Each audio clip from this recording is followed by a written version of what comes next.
നമസ്കാരം.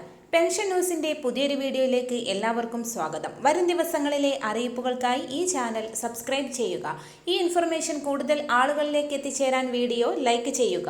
സുപ്രീം കോടതി ഇടപെടലിനെ തുടർന്ന് 13,608 കോടി രൂപ കടമെടുക്കാൻ സാധിച്ചത് കേരളത്തെ സംബന്ധിച്ച് താൽക്കാലിക ആശ്വാസമായി. 900 കോടിയോളം രൂപയാണ് ഒരു മാസത്തെ ക്ഷേമ പെൻഷൻ വിതരണത്തിനായി വേണ്ടിവരുന്നത്. ഇത്തരത്തിൽ 58 ലക്ഷത്തോളം പേർക്കാണ് പെൻഷൻ വിതരണം ചെയ്യുന്നത്. സംസ്ഥാനത്തെ സാമൂഹിക സുരക്ഷാ പെൻഷൻ 7 മാസത്തോളമായി ഇപ്പോൾ കുടിശ്ശികയാണ്. ഓരോ ഗുണഭോക്താവിനും 11,200 രൂപയാണ് ലഭിക്കാനുള്ളത്. ഇതിൽ 2 മാസത്തെ അല്ലെങ്കിൽ പരമാവധി 3 മാസത്തെ 3,200 രൂപ അല്ലെങ്കിൽ 4,800 രൂപ വരെ കേന്ദ്രം തുക അനുവദിച്ച സാഹചര്യത്തിൽ വിതരണം ചെയ്യാൻ ആവുമെന്നുള്ള അറിയിപ്പാണ് പുറത്തുവരുന്നത്. സെപ്റ്റംബർ ഒക്ടോബർ മാസത്തെ 3,200 രൂപയായിരിക്കും ആദ്യ ഗഡുവായി വിതരണം ചെയ്യുക.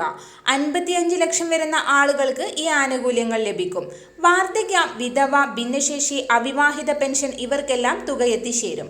ഇപ്പോൾ കേന്ദ്രത്തിന്റെ ഭാഗത്ത് നിന്ന് 13,608 കോടി രൂപയാണ് വായ്പയെടുക്കാൻ അനുമതിയായിട്ടുള്ളത്. മുടങ്ങിക്കിടക്കുന്ന ആനുകൂല്യങ്ങളുടെ വിതരണം സർക്കാർ ഉടൻ ആരംഭിക്കും. മസ്റ്ററിംഗ് പൂർത്തിയാക്കിയിട്ടുള്ള എല്ലാ ആളുകൾക്കുമായിരിക്കും ഈ ഒരു തുക എത്തിച്ചേരുക.